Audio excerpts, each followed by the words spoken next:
Welcome home. In this podcast, we venture into what it means to be a leader in this new world. Human, flawed but working on things, and forever changed by using our intuition to guide us. I'm Adalina East, founder of Transformational Healing and mentor to those running soul-based businesses. Join me to receive transformational healing, tips to dive more deeply into your unique spiritual gifts, and to hear great conversations with other entrepreneurs in spirit. Let's get started. Hi, everybody. Welcome back to the Cosmic Leadership Podcast. I'm so excited to be back with you again today. We have the amazing Anjie Cho with us. Anjie is going to talk to us about her latest book. Anjie is the Feng Shui guide. So if you have any questions about Feng Shui, if you don't even know what Feng Shui is, or if you're in the midst of a remodel, she is an incredible resource and has been such a resource to me. Hi, Anjie. Hi, how's it going? Good. How are you? I'm so good. It's so nice to see you again. You too. Anjie and I know each other from my New York days, where Anjie is still based. Can you tell us a little bit about what Feng Shui is for the people who maybe have not heard of it yet? And tell us a little bit more about your book. Yes, I'd love to. So Feng Shui is a healing modality that comes from Asia, and there's like a misconception, I think, that people, like most people have heard of Feng Shui, and they understand it has something to do with your spaces and furniture, and it's Asian. But otherwise, they're not so sure what it's about, and sometimes there's the misconception that it's the same as interior decorating or just moving furniture around or placement of Asian style objects in the home. But really, Feng Shui is a very deep medicine where it's a philosophy that looks at how we can interact with our spaces, how we are interconnected and interdependent with our environments. And my approach specifically is, because I'm a Buddhist, to look at Feng Shui as a mindfulness practice, and how can we begin to incorporate more mindfulness, more awareness in our lives by starting to see our interwoven connection with our spaces, that we're not disconnected. And once we understand that, we start to have more compassion, because we see that we're not, I'm not separate from you and you're not separate from me. You're not separate from the neighbor that really bothers you. And how do we start to see how we are all connected? Yeah. And how can we work together rather than create more and more separation, create more separation and difficulty in our lives. That is a beautiful description. And I feel like I have approached, before I met you anyway, I feel like I approached Feng Shui purely from a where to put the furniture to improve my quality of life, and not so much from the perspective of how we are all one and how the neighbor across the street also impacts you, you also impact them, all of those kinds of things. So I love that description. Thank you so much. You're welcome. And there's also nothing wrong with having that really superficial viewpoint, because a lot of people, I'm sure I have a superficial viewpoint on a lot of things, and a lot of people, for instance, go to meditation because they want to focus more, or they go to yoga because they want to stretch more. And then you just see where that takes you. And these kind of surface level introductions are helpful, and they provide an opportunity for you to notice, is this something that I want to look into and investigate? And then you dive in deeper to most modalities, and you see there's so much depth, and that's when you start to see if it really resonates with you, right? I think so. And we have to start things at a superficial level. How can we start as an expert? So I think it's great that this is one of those modalities that you can start with on a superficial level. And if you want to stay there, that's okay too. At least you're doing something mindful with your furniture rather than just kind of oh, it's going to look good there, Exactly. And there's also, I see that with people and their homes, that there's something really helpful about just working with your home because it has a level of detachment from you. So sometimes it's safe for people to do that, to work on their home instead of directly working on an internal issue or internal problem head on. And I'm sure you do that a lot with your clients in a different way, not just with furniture, but there's other indirect, subtle ways that are also meaningful. And that begins to create these connections in people's minds. So you just see like what resonates with you. And from a neuroscience level, which, as we all know, is one of my obsessions, the more that you train your brain to adapt to change and to adapt yourself to constantly changing, actually, the more neuroplastic your brain becomes, and you're able to change it even more. So you're able to recover from traumas faster. You're able to learn new things more quickly. There's really no downside to this practice, I think. Yeah. And like, I bring in kind of that idea of neuroplasticity too, in terms of like one example I give that's really fun is that in the morning when you go to your stove, all of us have like a favorite burner that we go to. Mm-hmm. And it's really easy to just kind of get up in the morning, you mindlessly go to that burner, you turn on that burner, and then you go, you heat up your water for your tea or coffee. And there's so many ways in our home that we continue to carve paths that we just get deeper and deeper into these patterns where we literally make a path in our home in that way. And we don't stop and make any kind of pivots in our life, within the path, our daily life path in our home. And so when we can even do that in the daily life path in our home with simple, mindful reminders, like going to the stove each morning. If you went to your stove and just took a moment and said, well, I'm going to choose which burner I'll use, and it could be the same one, that's again creating, like you're talking about, it's like we're creating a little bit of shift and we're creating new pathways, neural pathways, physical pathways, energetic pathways for shifts. And maybe there's something that's been on the back burner, right, that we never looked at. Right. And I think that's so important too, because a lot of, like, a lot of the work that I do is about the things that people have put on the back burner, quite literally. Like, oh, I have this trauma from when I was 10 and it has caused me to XYZ in my life, and I would rather do something different.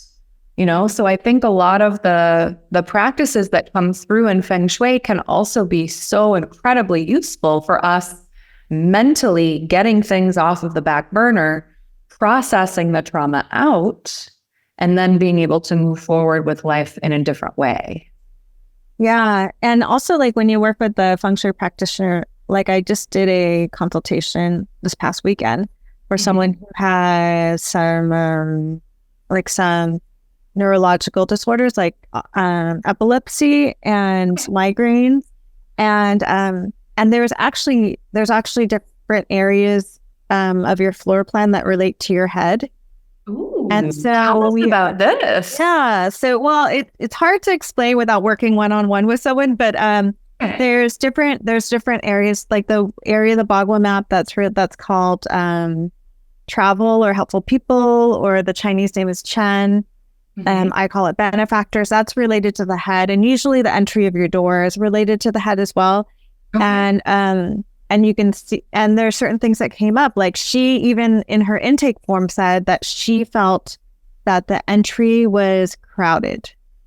Okay. And so there's a lot that, so there was a feeling of compression. And right when you walked in, there was a corner of the kitchen island, like only like maybe 4 feet away from the door. And then she had put this piece of furniture that blocked the door. So there was a lot of compression physically and energetically, where one of the areas of the home that related to the head.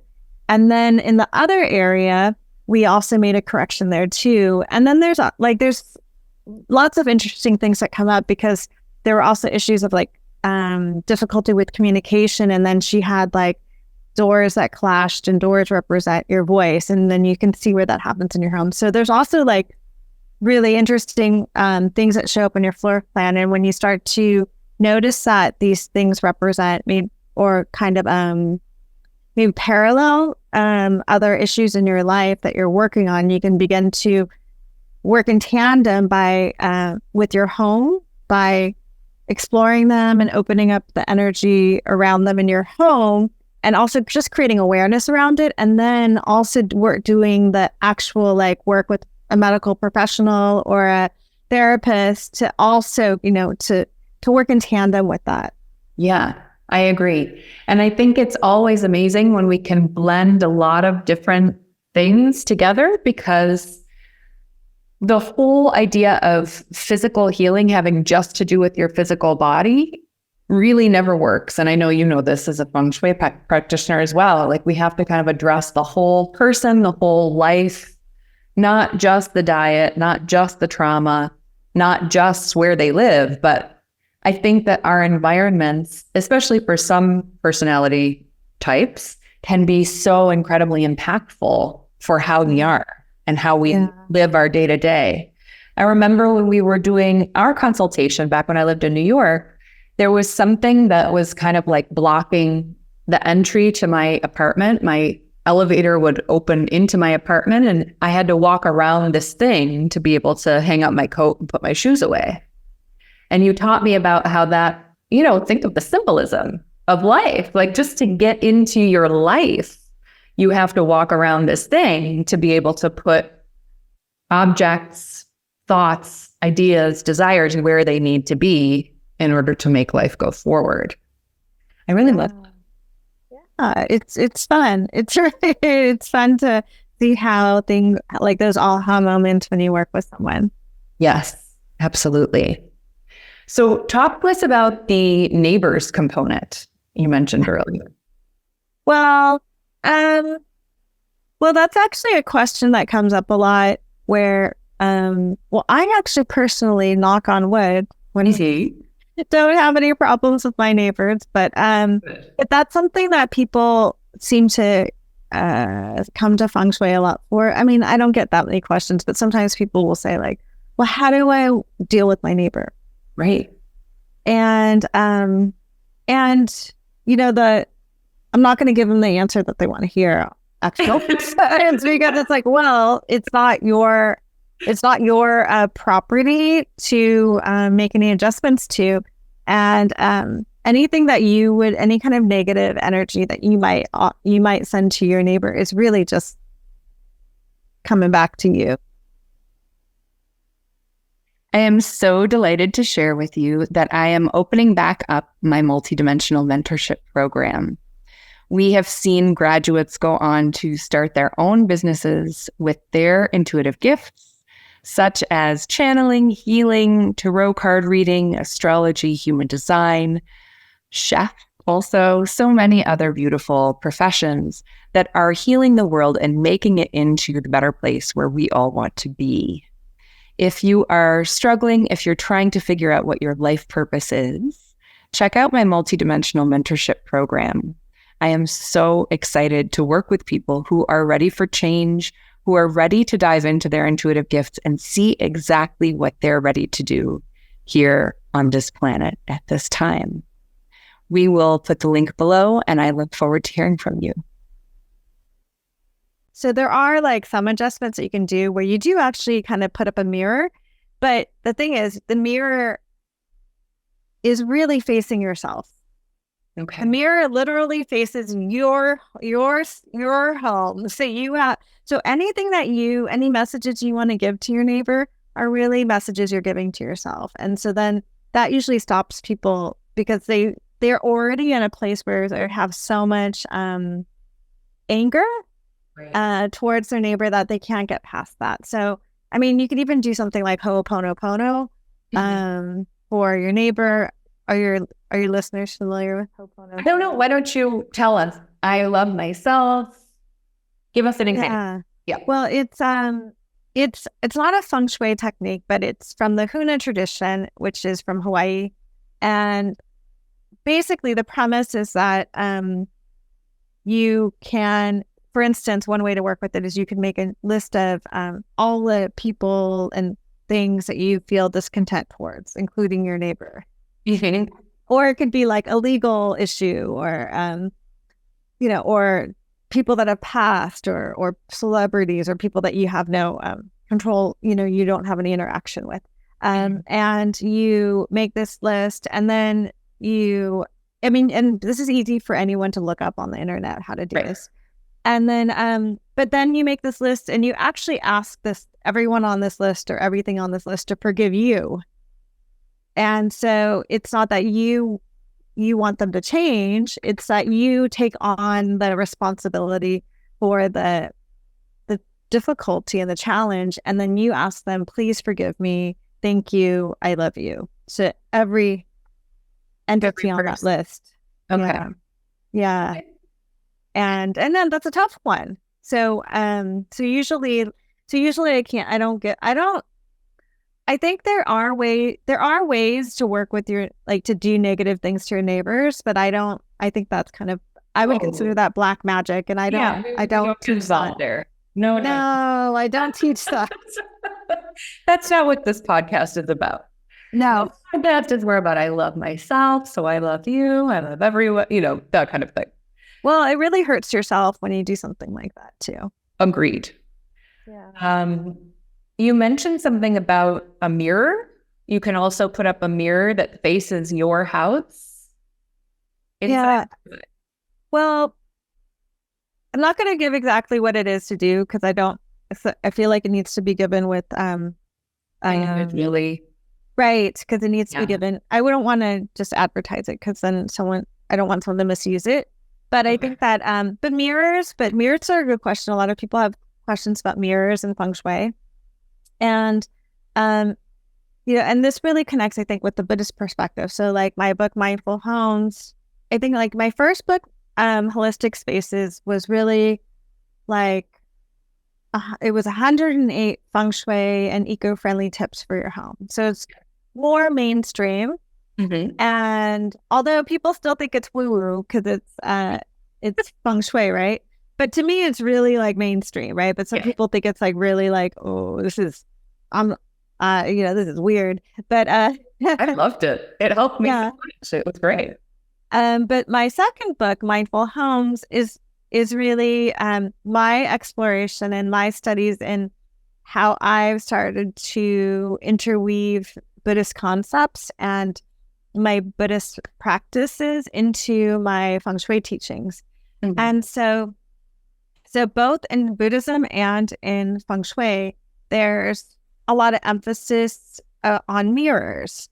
And it's considered in both. I feel like in my approach to Feng Shui and in Buddhism, mirrors represent offering an unblemished, clear reflection of what's happening. Okay. It is not biased, right? It tells the truth. Right. Unless, of course, like you have an obscured mirror, but we're not talking about obscured mirrors. So we're talking about like flat, mirrors that are showing a reflection. So it shows you a clear reflection. And in traditionally, like mirrors were found in nature, right? We would look into a lake, or maybe a polished rock, or a piece of obsidian or something. There, or a polished piece of metal would be a mirror. And now we have glass mirrors that can show a really clear reflection. So a mirror can invite you to reflect upon what's happening. So, there's a lot of adjustments where you just even look at a mirror, and you look at the mirror every day and see what changes. That's a more esoteric Feng Shui adjustment. That's like less about a space, but even putting up a mirror, like mirrors in Feng Shui can bring in light. Mm-hmm. They can reflect, they can expand, they can offer moments of reflection, or they can pull in energy, or they can create portals. Like if you want to create like a connection between like a room, for instance, different rooms, you could put a mirror, and that creates because when you look at the mirror, you just see beyond. So it's like it's created a portal through. Right. So there's a lot of strategic ways to work with mirrors, and I really love the really the Buddhist concept of like, what do you see? What is it telling you? Which is the most important part, like why we do these healing practices. Like, how do we heal ourselves, and how do we then work with that healing to be more engaged with our world? I love that so much. Will you tell us a little bit more about what inspired this second book? Because it is so different from the first one. I feel it's so different from the first one. Yeah, when you're an entrepreneur like me. Yes.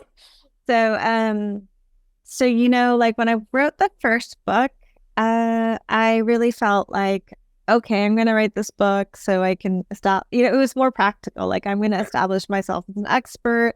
I don't even like writing, but it's, also as an entrepreneur in this day and age, there's something really important about writing because it offers something that is accessible to a lot of people. So if you can't work with people one-on-one, you can still reach people through writing. So, it started with writing blogs. And I would do guest blog writing, and then I had my own blog, and then, and also that now podcasts are like this, is another way to connect with people, or social media. But I think there's something really important about writing. So anyways, I wrote that book, and then almost a decade passed, and I felt like there was another book to write. So since I'd already achieved writing a book, which was hard enough to begin with, that part didn't seem difficult, writing a book. So, but I feel that I really had my own unique perspective that, that maybe will become mainstream. But for me, I had not heard anyone teach Feng Shui from a Buddhist perspective, because both practices are so important in my life. And so I find that when I study things, eventually there's a lot of synchronicities, and that is to me an indication that it's really the right thing for me to study or pursue, or something is clicking. Yes. So I really felt a great longing to write this book, to kind of take Feng Shui away from the way that it's often presented as how do I, because it's often presented as, how do I fix my life? How do I get rid of the bad energy? How do I get rid of the bad neighbors? What can I buy to fix my life? Right? And also, from a consumerism standpoint, yes. Yes, from a consumerism standpoint, or a materialistic standpoint, just from not with a consumer materialism, but thinking that there's something outside of you that can make things better for you. So I really wanted to present Feng Shui from the perspective that it's actually a whole cohesive, holistic perspective on your environment, and offer ways that the reader could explore the concepts, which I think often the foundational concepts are often left out of Feng Shui. Because you can't always not everyone wants to dive deep, so you don't know you don't know these concepts. But I think there's a lot more to it. So I really wanted to offer a way to show people that it's not about this is bad, this is the wrong way, and this is the right way. Okay. But even in the beginning, I start talking about yin and yang, and I talk about how it's actually a non-duality. When you think of yin and yang, the yin yang symbol, you think that's, it's black and white. Yeah.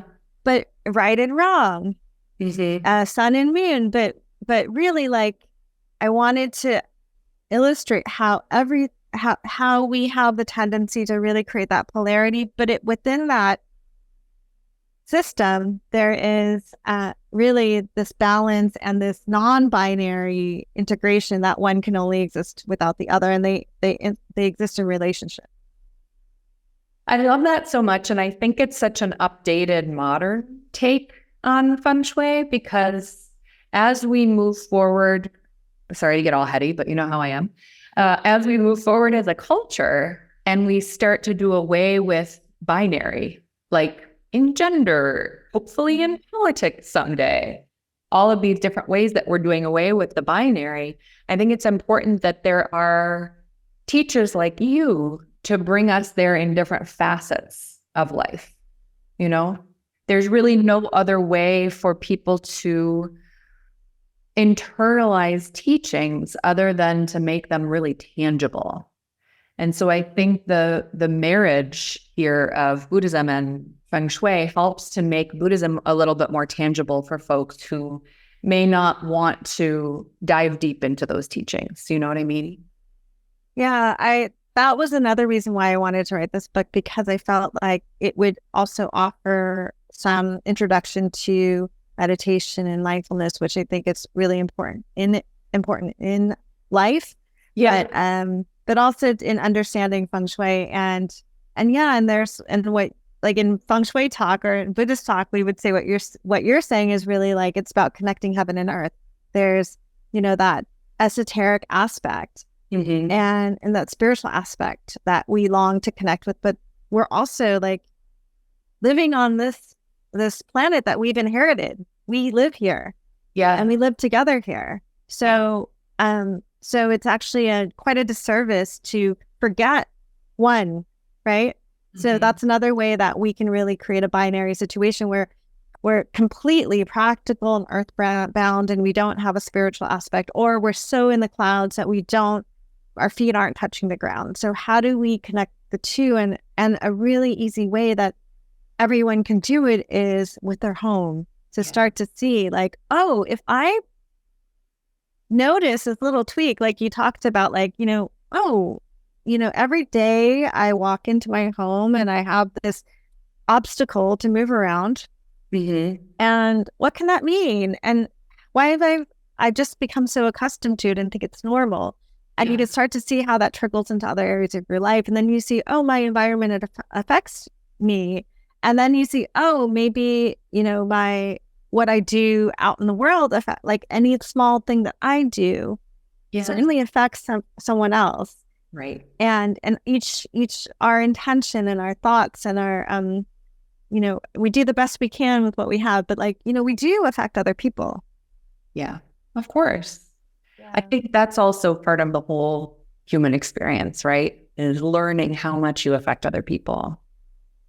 So if you had one teaching from this book that you feel like is the most important for people who live in America right now, you're welcome to read it to us as well. I see you got the book out. What would you say it is? By the way, I only choose America. I know we have listeners all over the world, but here in America, we're getting ready for election time again. It's a very fraught with anxiety time for many of us. So everyone who's going to be on the podcast for this season 3, I'm going to ask them what their teaching would be for Americans this season, because I feel like we all could use a little teaching from the experts. Okay. Well, I'm not sure how if this will exactly connect with the election, but I think this would be one that will be really helpful and supportive. And also I've gotten good feedback on this. So there's a chapter. So I go through I have different chapters in this book, and I go through different rooms, for instance. And in one of the chapters, I go over the bedroom. And the chapter is called Meet Your Heart, the Bedroom. So it talks about how the bedroom is a symbol for you, and then to different ways to look at your bed. But one of the teachings in here that I think is really important that people forget is that from a Feng Shui perspective, so the Feng Shui that I practice has a shamanic element to it, and so the teaching is that even your bed is alive. So everything in your home is alive. And there's also a deity of your bed. There's a being in your bed. Your bed is alive, and your bed, think about all of the ways that your bed supports you.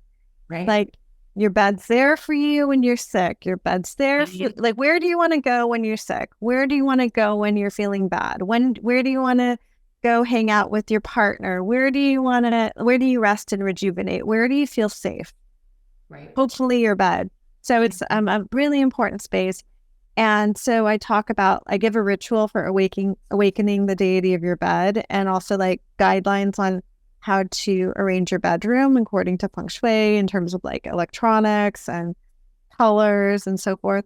But one thing that I think is fun is that people don't realize that they can also lay the Feng Shui mandala on their bed. So if you are familiar with Feng Shui, there's something called the bagua, and sometimes it's called an energy map.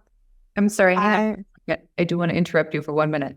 So if you head back to season 1, you will hear my conversation with the amazing Anjie Cho all about the bagua map. Sorry, go ahead, Anjie. We'll link that episode below.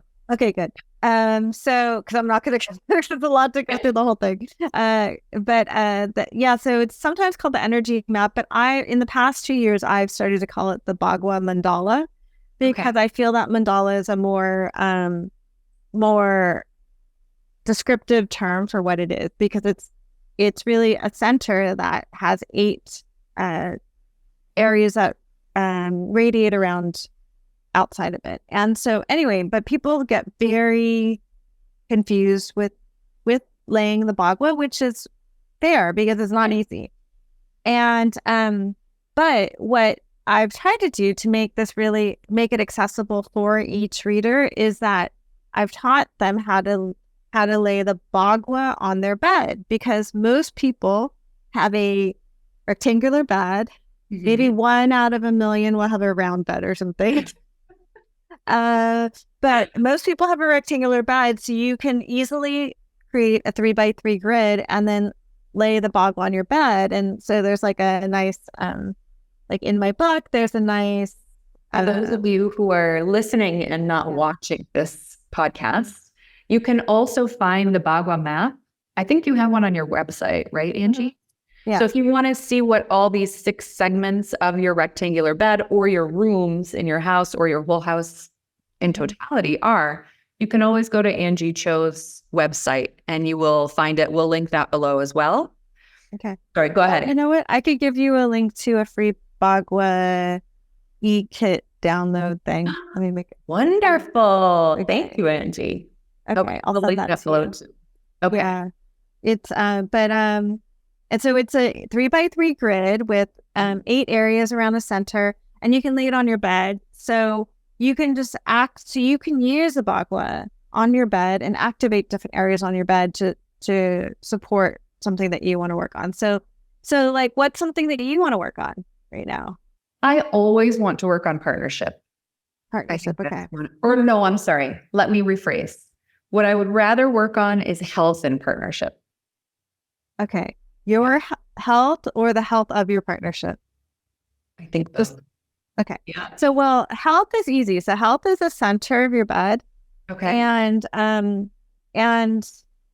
the reason why the health is in the center area of the mandala is because it touches everything else. Because your health is really, if you don't have overall health and well-being, you can't really work on anything else, because it's especially mode. Right. And if you have a chronic health issue, it's almost impossible to do anything else, right? But focus on that. So, and that said, every aspect of your life, all the different aspects, all the areas of the mandala around it affect your health. So it's a really central spot. So there's different like aspects to that area. So the color yellow, they can listen to that other episode to hear more about the other areas. But so one way that you could work with it is that you can locate the center of your bed, which is pretty easy. Mm-hmm. And you can put something yellow there as with the intention that you want to support your health. And it could be, so basically you could put it under your bed or under your mattress. Okay. And then in my book, I came up with more in-depth little things to do. So for this area, I said you can another option that's not so simple. Oh, it's kind of simple, is to place 9 grains of rice in a yellow or gold envelope. Okay. You nourish your health and overall well-being, and then you can put that in this under your mattress in the center of your bed. Okay. And then easy enough. Yeah. And then for the relationships, that's the, if you're standing at the foot of your bed, that's the far right corner. Mm-hmm. And that is related to your romantic relationship, your partnerships, and also your relationship to your mother, your self-love. And when it's not your bed, it's your business partnerships, like on your desk.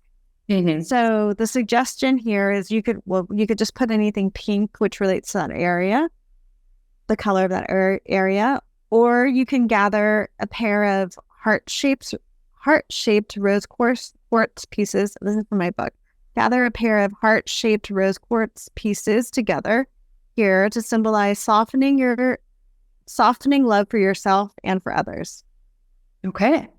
That all sounds really wonderful. I do think that I wanted to just clarify one thing. I do think it's hard for us, those of us with chronic illness, to handle other areas of the bagua map when we are not feeling our healthiest. But I think that those of us with chronic illness have kind of learned how to manage a bunch of different things at the same time. What I've personally found in my life working with the bagua map and working with Feng Shui in general is that the more I attend to health first, the more I'm able to attend to other areas of the bagua map, not only in like my house and my life, but also in my own healing work. And so I just want to encourage people. I don't know if you noticed, but the first thing I said was partnership. And then I kind of took it back. I was like, wait, not going to work on that yet. Let's work on health first because I am the most important. I can't fully feel wonderful when I physically feel awful. And so I think it's important to work on our health first, even if it's a chronic long-term health thing that we may not recover from. Of course, we still have to attend to our partnership, but we have to attend to our health first. I agree. Yeah, I agree. It's really important. Thank you for those nuggets of wisdom. I didn't even think about the yellow thing in the center of the bed. I remember reading that and making a mental note, like I should get some yellow fabric to put under there. I put a citrine nugget underneath my bed in the center. Mm-hmm. That'll work too. Yeah, right. It's yellow. Yeah, citrine. Or you can use like a crystal that has like more grounding qualities too, like tiger's eye or jasper. But it doesn't also have to be a yellow crystal, but yellow is just the color of the area, and that's one way you can work with it. But one could also put anything else under there that represents something that will help to support one's overall well-being and whatever health concerns you have. I love that so much. Mm-hmm. As always, Angie, you are such a joy to talk to. I hope that everyone goes out and buys Angie's beautiful second book. We will link to it below. We'll also link to Angie's Bagua Map e-guide, e-kit. Mm-hmm. Do you want to share anything else with us? Any parting words? No, I don't think so. I think the book is available wherever books are sold. And it was so nice to see you again and be on your podcast again. Thank you so much for inviting me. Thank you, Angie. We can't wait to talk to you again soon. Thank you so much for listening to these important conversations about cosmic leadership and the changing needs of our times. If you enjoyed this conversation, please rate and review this podcast on Apple Podcasts or wherever you get your podcasts. You can also share it with a friend. Join our crew at Adalina East on Instagram or at Adalina East Healing on Facebook. With all the love from every dimension, Adalina.